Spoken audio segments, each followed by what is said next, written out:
ये एक ऐसे गांव की कहानी है जहां हर मंगलवार की रात 9 बजे के बाद सभी लोग अपने घरों में छिप जाते हैं। उस रात गांव की एक भी खिड़की खुली नहीं मिलती, ना ही किसी दिए की लौ बाहर दिखाई देती है, क्योंकि कहा जाता है जो भी इस समय घर से बाहर निकलता है उसकी मौत तय मानी जाती है। और आखिर क्यों?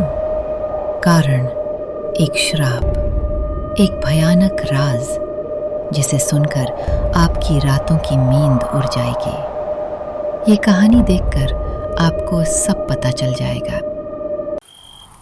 गांव के एक पुराने मिट्टी के घर के बाहर आग की मध्यम रोशनी में एक बूढ़ा आदमी अपने 3 नाती पोतों के साथ बैठा था। उस बूढ़े का नाम था रामलाल।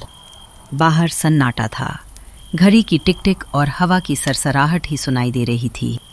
तभी रामलाल का पोता डरते डरते बोला, दादाजी, आप हमें वो श्राप वाली कहानी सुनाओ ना, जिसकी वजह से हमारे गांव के लोग हर मंगलवार की रात 9 बजे के बाद घर से बाहर नहीं निकलते। रामलाल ने गहरी सांस ली। उसकी आंखों में एक पुराना डर तैर गया।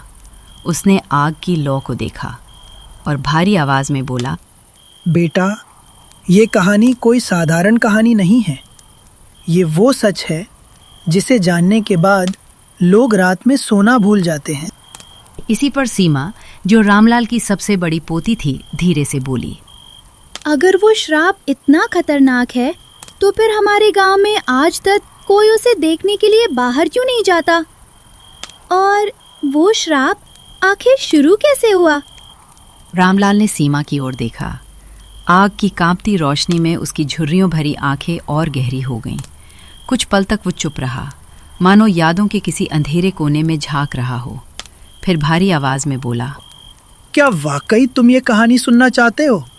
तीनों बच्चों ने एक साथ उत्तर दिया, हाँ दादाजी, हमें पूरी कहानी सुननी है। बच्चों की जिज्ञासा देखकर रामलाल कहानी सुनाने के लिए तैयार हो गया।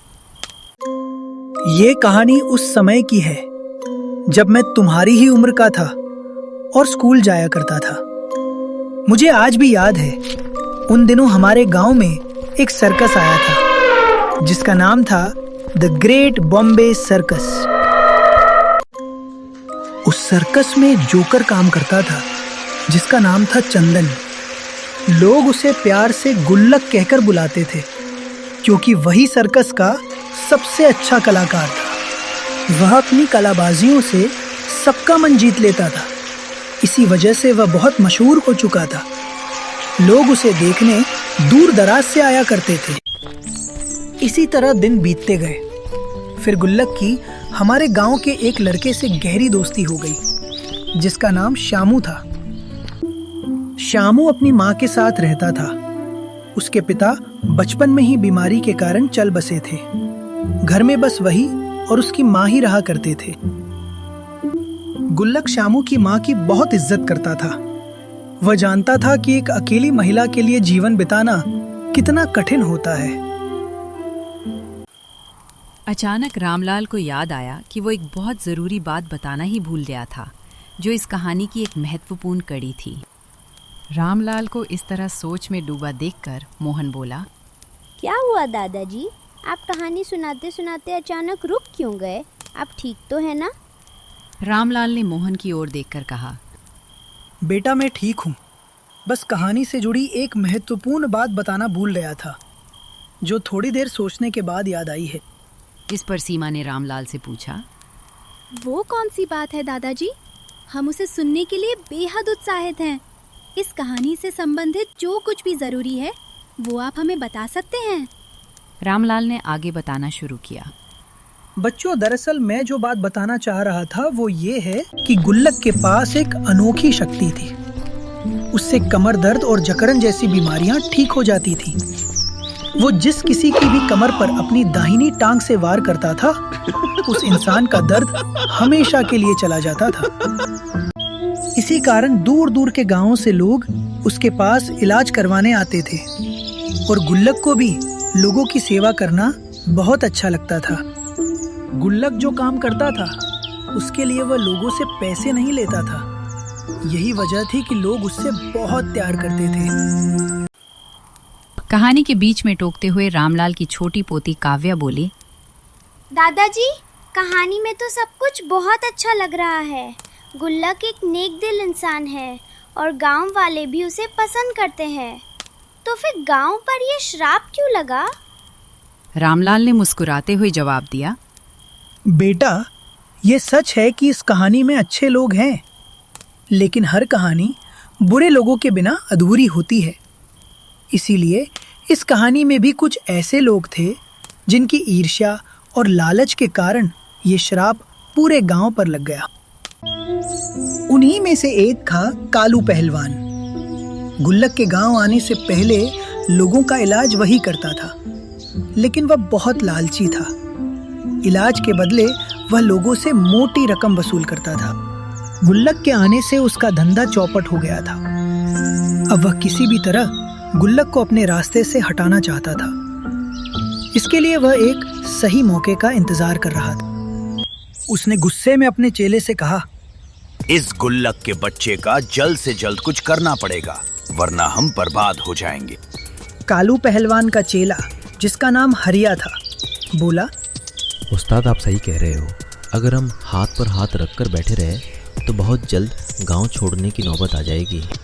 इस पर कालू पहलवान बोला, गांव हम नहीं छोड़ेंगे, छोड़ेगा तो ये गुल्लक। बस मुझे एक मौके का इंतजार है। अचानक रामलाल की बड़ी पोती सीमा बोली, तो इस कालू पहलवान की वजह से गांव को श्राप लगा है? उसने ऐसा क्या कर दिया जिसका फल पूरा गांव भुगत रहा है? रामलाल ने जवाब दिया, बेटा, जैसा कि मैंने बताया था, कालू पहलवान बस एक मौके की तलाश में था, ताकि उसका फायदा उठाकर वह गुल्लक को गांव से बाहर निकाल सके। और वह मौका उसे मिल ही गया। मंगलवार की रात। मोहन ने रामलाल से बड़ी उत्सुकता से पूछा, दादाजी, आखिर मंगलवार की रात क्या हुआ था? रामलाल ने भारी मन से बताना शुरू किया। दरअसल मंगलवार की रात श्यामू की माँ की कमर में जोरदार दर्द उठ पड़ा। उसे ठीक कराने के लिए श्यामू गुल्लक के पास आया था।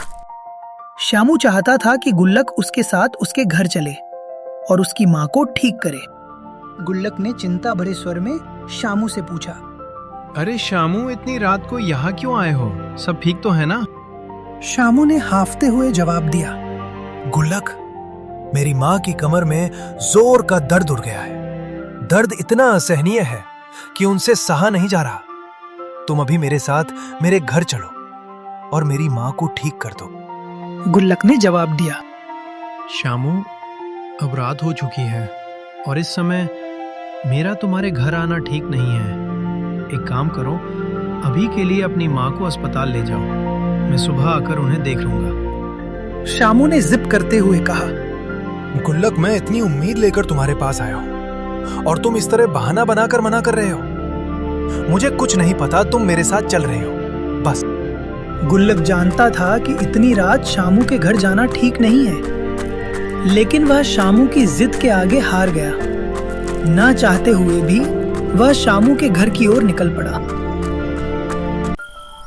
श्यामू और गुल्लक को उसके घर की ओर जाते हुए कालू पहलवान के चेले हरिया ने देख लिया। उसने सोचा, ये तो गुल्लक के बच्चे से पीछा छुड़ाने का बहुत अच्छा मौका है। ये खबर कालू पहलवान तक पहुंचाना बहुत जरूरी था, इसलिए वह उसके घर की ओर निकल पड़ा।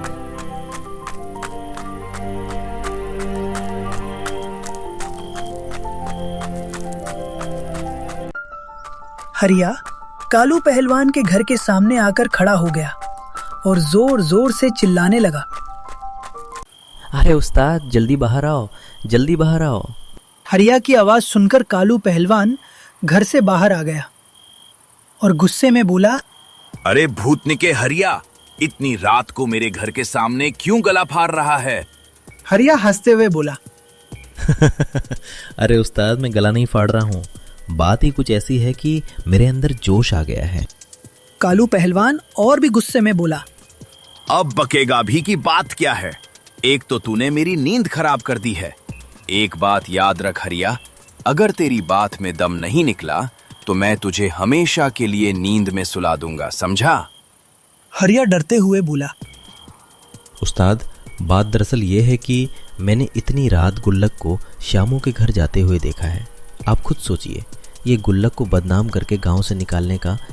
कालू पहलवान हंसते हुए बोला। ये तो तूने बहुत अच्छी खबर सुनाई है हरिया। मुझे इसी मौके की तलाश थी। अब चलो सरपंच जी के पास। इसके बाद दोनों सरपंच के घर की ओर निकल पड़े। कालू पहलवान और हरिया सरपंच के घर गए और वहां जाकर गुल्लक के बारे में सारी झूठी बातें बताने लगे। कालू पहलवान बोला।